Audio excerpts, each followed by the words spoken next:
वक्ष्ये प्रह्लादेनोदितं पुरा सर्वरक्षाकरं पुण्यं सर्वोपद्रवनाशनं स्वाहा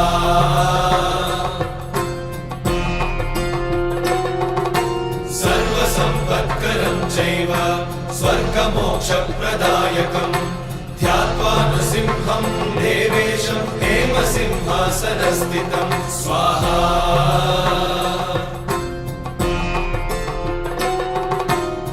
विवृत्तास्यं त्रिनयनं शरदिन्दुसमप्रभं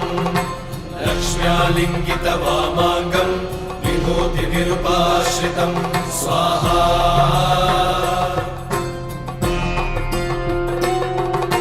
चतुर्भुजं कोमलाङ्गं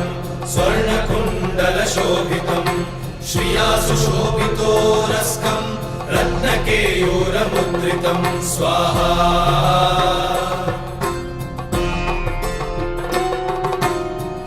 काञ्चनसङ्काशं पीतनिर्मलवाससम्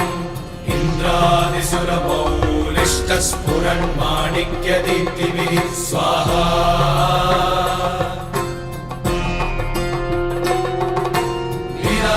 लीलाहितपदद्वन्द्वं शङ्खचक्रादिहेतिभिः गरुत्मता च विनयात् स्तूयमानं मुदान्वितं स्वाहा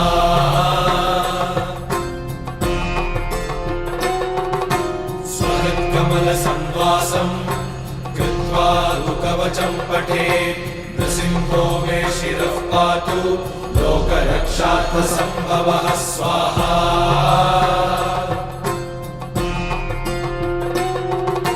सर्वगोपिस्तम्भवासः फालं मे रक्षतु ध्वनिं